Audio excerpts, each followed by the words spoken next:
पाहूयात। 28 जानेवारीला उपमुख्यमंत्री अजित पवारांचा विमान अपघातामध्ये मृत्यू झाला। मात्र या दुर्घटनेनंतर काही तासांमध्येच मंत्रालयातील अधिकाऱ्यांकडून राज्यातल्या 75 शिक्षण संस्थांना अल्पसंख्याक दर्जा दिला।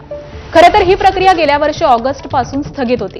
मात्र दादांकडे हे खातं असताना त्यांच्या मृत्यूनंतर तातडीनं या दर्जाची अक्षरशः खैरात वाटण्यात आली आहे। धक्कादायक म्हणजे यातील पहिलं प्रमाणपत्र हे अजितदादांच्या अपघाताच्या दिवशी 28 जानेवारीला दुपारी 3:09 दिलं गेलं। माझानं काल हे प्रकरण उघड केलं आणि दिवसभर याचा प्रचंड पाठपुरावाही केला आणि त्यानंतर मुख्यमंत्र्यांनी त्याची दखल घेत तातडीनं या निर्णयाला स्थगिती दिली। या प्रकरणाची चौकशी करून दोषी अधिकाऱ्यांवरती कारवाई करा असे आदेश देखील मुख्यमंत्र्यांनी दिल्याची माहिती आहे।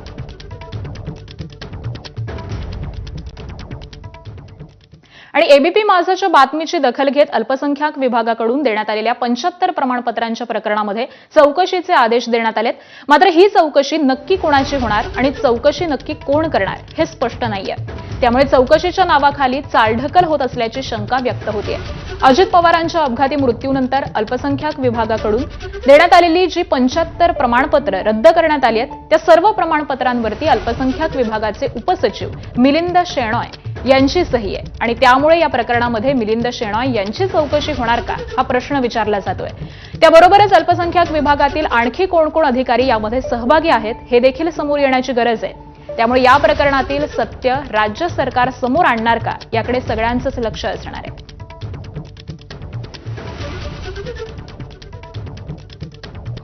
एबीपी माझानं शैक्षणिक संस्थांना तडकाफडकी देण्यात आलेल्या अल्पसंख्याक दर्जा संदर्भामध्ये बातमी दाखवली आणि त्यानंतर मंत्रालयामध्ये खळबळ माजली। यानंतर अल्पसंख्याक मंत्री सुनेत्रा पवारांनी राज्य अल्पसंख्याक आयोगाचे अध्यक्ष पॅरेखान यांना तातडीनं मुंबईमध्ये बोलावून घेतलेलं आहे।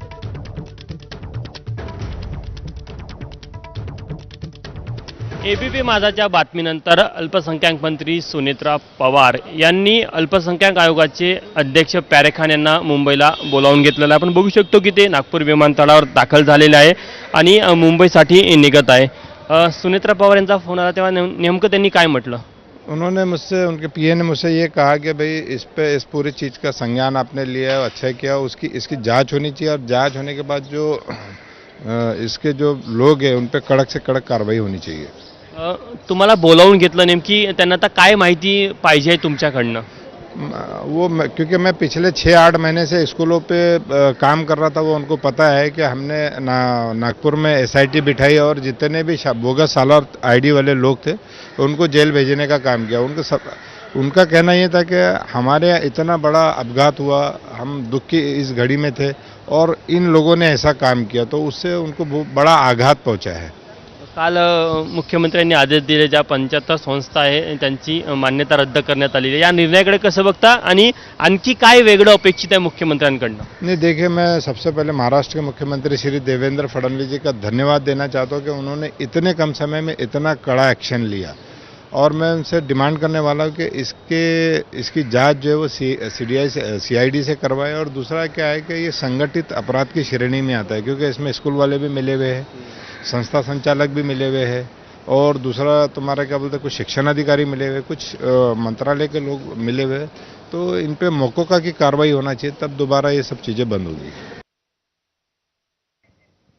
आणि यानंतर पुढची एक मोठी बातमी। पार्थ पवारांना पुण्यातील मुंढवा जमीन घोटाळा प्रकरणी चौकशी समितीकडून क्लीन चिट मिळाल्याची माहिती समोर आली आहे। या जमीन व्यवहार प्रकरणामध्ये